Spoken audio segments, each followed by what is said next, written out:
गुरु ब्रह्मा गुरु विष्णु गुरुदेवो महेश्वरः गुरु साक्षात् परम ब्रह्मा तस्मै श्री गुरुवे नमः। त्वमेव माता च पिता त्वमेव बन्धुश्च सखा त्वमेव विद्या द्रविणं त्वमेव सर्वं मम देव। पिछले अध्याय में आपने सुना अष्टांग योग की विधि। 28वें अध्याय में था अष्टांग योग की विधि। अब हम अथय कोन 300 अध्याय 29वां अध्याय है स्कंद 3 का 29वां। भक्ति का मर्म और काल की महिमा। इसमें बताया गया भक्ति का मर्म और काल की महिमा। अब देवहूति पूछती है भगवान से, प्रभु प्रकृति पुरुष और महत्व आदि का जैसा लक्षण सांख्य शास्त्र में कहा गया तथा जिसके द्वारा उनका वास्तविक स्वरूप अलग अलग जाना जाता है और भक्ति योग को ही जिसका प्रयोजन कहा जाता है वह आपने मुझे बताया। अब कृपा करके भक्ति योग का मार्ग मुझे विस्तार पूर्वक बताइए। इसके सिवा जीवों की जन्म मरण रूपा अनेक प्रकार की गतियों का भी वर्णन कीजिए, जिसके सुनने से जीव को सब प्रकार की वस्तुओं से वैराग्य होता है, जिसके भय से लोग शुभ कर्मों में प्रवृत्त होते हैं और जो ब्रह्मादि का भी शासन करने वाला है उस सर्व समर्थ काल का स्वरूप भी आप मुझसे कहिए।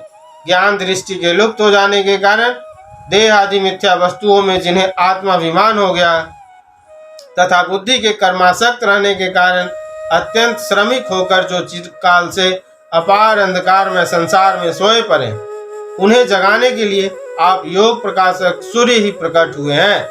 श्री मैत्रेय जी कहते हैं, कुरुश्रेष्ठ विदुर जी माता के ये मनोहर वचन सुनकर महामुनि कपिल जी उनकी प्रशंसा की और जीवों की प्रति दया से द्रवीभूत होकर प्रसन्नता के साथ उनसे कहते हैं, इस प्रकार कहते हैं, सुनिए।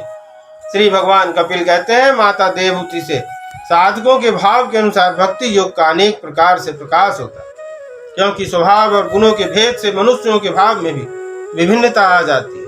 जो भेददर्शी क्रोधी पुरुष हृदय में हिंसा दंभ अथवा मात्सर्य का भाव रखकर मुझसे प्रेम करता है वह मेरा तामस भक्त। जो पुरुष विषय यश और ऐश्वर्य की कामना से प्रतिमादि में मेरा भेदभाव से पूजन करता है वह राजस भक्त। जो व्यक्ति पापों का क्षय करने के लिए परमात्मा को अर्पण करने के लिए और पूजन करना कर्तव्य है, इस बुद्धि से मेरा भेदभाव से पूजन करता है वह सात्विक भक्त। जिस प्रकार गंगा का प्रवाह अखंड रूप से समुद्र की ओर बहता रहता है, उसी प्रकार मेरे गुणों के श्रवण मात्र से मन की गति का तैल धारावत अविच्छिन्न रूप से मुझ सर्वांतयामी के प्रति हो जाना तथा मुझ पुरुषोत्तम में निष्काम और अनन्य प्रेम होना, यह निर्गुण भक्ति योग का लक्षण कहा गया है। ऐसे निष्काम भक्त दिए जाने पर भी मेरी सेवा को छोड़कर सालोक्य का अर्थ है भगवान के नित्य धाम में निवास। सार्सिष्ट का मतलब है भगवान के समान ऐश्वर्य भोग। सामीप्य का मतलब है भगवान की नित्य समीपता। सारूप्य कहते हैं भगवान का सा रूप, भगवान के जैसा रूप। 5वां है सायुज्य का मतलब है भगवान के विग्रह में समा जाना, उनसे एक हो जाना या ब्रह्म रूप प्राप्त कर लेना। भागवत सेवा के लिए मुक्ति का तिरस्कार करने वाला यह भक्ति योग ही परम पुरुषार्थ अथवा साध्य कहा गया है। इसके द्वारा पुरुष तीनों गुणों को लांघ कर मेरे भाव को, मेरे प्रेम अप्राकृत स्वरूप को प्राप्त हो जाता है। निष्काम भाव से श्रद्धा पूर्वक अपने नित्य नैमित्तिक कर्तव्यों का पालन कर नित्य प्रति हिंसा रहित उत्तम क्रिया योग का अनुष्ठान करने, मेरी प्रतिमा का दर्शन, स्पर्श, पूजा, स्तुति और वंदना करने, प्राणियों में मेरी भावना करने, धैर्य और वैराग्य के अवलंबन, महापुरुषों का मान, दिनों पर दया और समान स्थिति वालों के प्रति मित्रता का व्यवहार करने, यम नियमों का पालन, अध्यात्म शास्त्रों का श्रवण और मेरे नामों का उच्च स्वर से कीर्तन करने से तथा मन की सरलता, सत्पुरुषों के संग और अहंकार के त्याग से मेरे धर्मों का अनुष्ठान करने वाले भक्त पुरुष का चित्त अत्यंत शुद्ध होकर मेरे गुणों के श्रवण मात्र से अनायास ही मुझमें लग जाता है। यहाँ पे कहते हैं भगवान जो मेरे नाम का चर्चा करो, मेरे नाम को जोर जोर से बोलो। तो सब लोग मिलके 5 बार भगवान का नाम ले लेते हैं। श्री कृष्ण गोविंद हरे मुरारी, हे नाथ नारायण वासुदेव। श्री कृष्ण गोविंद हरे मुरारी, हे नाथ नारायण वासुदेव। श्री कृष्ण गोविंद हरे मुरारी, हे नाथ नारायण वासुदेव। श्री कृष्ण गोविंद हरे मुरारी, हे नाथ नारायण वासुदेव। श्री कृष्ण गोविंद हरे मुरारी, हे नाथ नारायण वासुदेव। बोलिए श्री हरि की जय। जिस प्रकार वायु के द्वारा उड़कर जाने वाला गंध अपने आश्रय पुष्प से घ्राणेन्द्रिय तक पहुंच जाता है, उसी प्रकार भक्ति योग में तत्पर और राग द्वेष आदि विकारों से शून्य चित्त परमात्मा को प्राप्त कर लेता है। मैं आत्मा रूप से सदा सभी जीवों में स्थित हूँ, इसलिए जो लोग मुझ सर्वभूत स्थित परमात्मा का अनादर करके केवल प्रतिमा में ही मेरा पूजन करते हैं, उनकी वह पूजा स्वांग मात्र है। मैं सबका आत्मा परमेश्वर सभी भूतों में स्थित हूँ। ऐसी दशा में जो मोहवश मेरी उपेक्षा करके केवल प्रतिमा के पूजन में ही लगा रहता है, वह तो मानो भस्म में ही हवन करता है। जो वेददर्शी और अभिमानी पुरुष दूसरे जीवों के साथ वैर बांधता है और इस प्रकार उनके शरीरों में विद्यमान मुझ आत्मा से ही द्वेष करता है, उसके मन को कभी शांति नहीं मिल सकती। माताजी देवहूति को कह रहे हैं कपिल मुनि, माताजी जो दूसरे जीवों का अपमान करता है, वह बहुत सी घटिया बढ़िया सामग्रियों से अनेक प्रकार के विधि विधान के साथ मेरी मूर्ति का पूजन भी करे तो भी मैं उससे प्रसन्न नहीं हो सकता। मनुष्य अपने धर्म का अनुष्ठान करता हुआ तब तक मुझ ईश्वर की प्रतिमा आदि में पूजा करता रहे, जब तक उसे अपने हृदय में एवं संपूर्ण प्राणियों में स्थित परमात्मा का अनुभव न हो जाए। जो व्यक्ति आत्मा और परमात्मा के बीच में थोड़ा सा भी अंतर करता है, उस भेददर्शी को मैं मृत्यु रूप से महान भय उपस्थित करता हूँ। अतः संपूर्ण प्राणियों के भीतर घर बनाकर उन प्राणियों के ही रूप में स्थित मुझ परमात्मा का यथा योग्य दान मान मित्रता के व्यवहार तथा समदृष्टि के द्वारा पूजन करना चाहिए। माताजी पाषाणादि अचेतनाओं की अपेक्षा वृक्षादि जीव श्रेष्ठ है, उनसे सांस लेने वाले प्राणी श्रेष्ठ है, उनमें भी मन वाले प्राणी उत्तम और उनसे इंद्रिय की वृत्तियों से युक्त प्राणी श्रेष्ठ है। सेनेन्द्रिय प्राणियों में भी केवल स्पर्श का अनुभव करने वालों की अपेक्षा रस का ग्रहण कर सकने वाले मत्स्य आदि उत्कृष्ट है, तथा रसवेताओं की अपेक्षा गंध का अनुभव करने वाले और गंध का ग्रहण करने वालों से भी शब्द का ग्रहण करने वाले श्रेष्ठ है।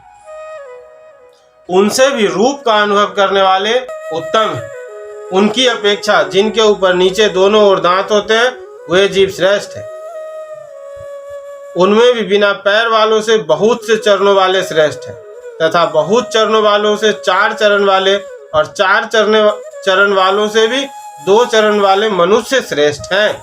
मनुष्यों में भी 4 वर्ण श्रेष्ठ है, उनमें भी ब्राह्मण श्रेष्ठ है। ब्राह्मणों में वेद को जानने वाले उत्तम है।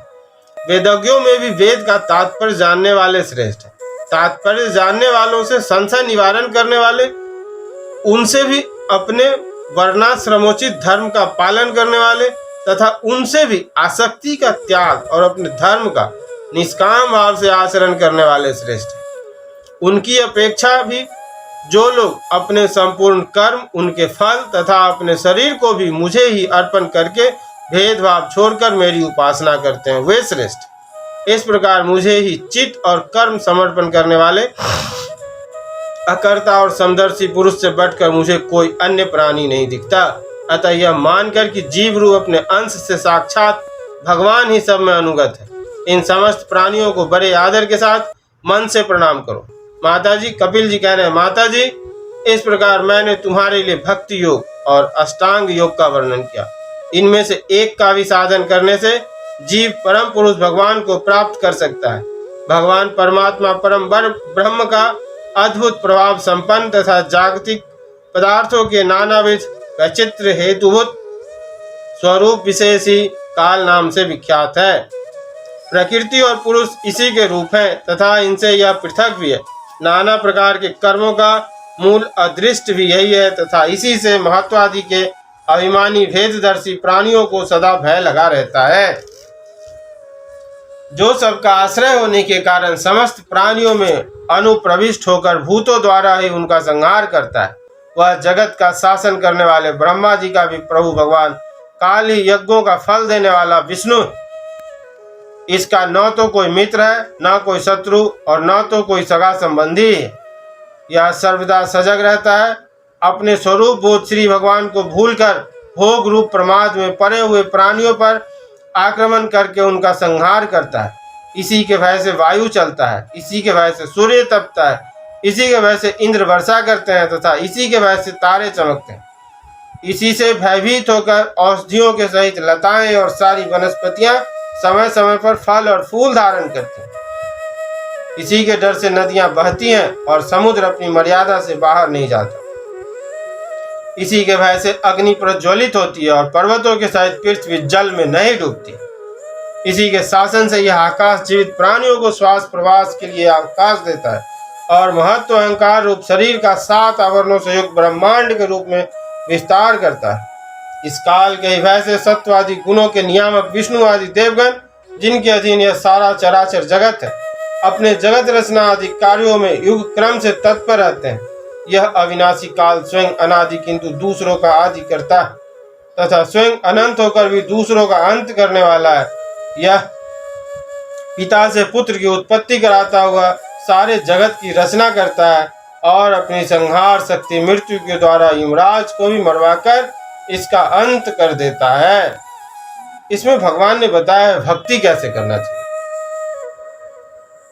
भगवान ये बता रहे हैं जो मेरी भक्ति कैसे करो। इति श्रीमद् भागवते महापुराणे पारमहंस्यां संहितायां तृतीय स्कंधे कपिलोपाख्याने 91 श्री भागवत भगवान की है आरती, पापियों के पाप को है तारती। ये अमर ग्रंथ है, मुक्ति पंथ है, पंचम वेद निराला, नव ज्योति जलाने वाला। हरि नाम यही, हरि धाम यही, यही जग मंगल की आरती। पापियों को पाप से है तारती, श्री भागवत भगवान की है आरती। ये शांति गीत पावन पुनीत, पापों को मिटाने वाला, हरि दरस दिखाने वाला। यह सुख करनी यह दुख हरनी, श्री मधुसूदन की आरती। पापियों को पाप से है तारती, श्री भागवत भगवान की है आरती। ये मधुर बोल जग फंद खोल, सन्मार्ग दिखाने वाला, बिगड़ी को बनाने वाला। श्री राम यही घनश्याम यही, यही प्रभु की महिमा की आरती। पापियों को पाप से है तारती, भागवत भगवान की है आरती।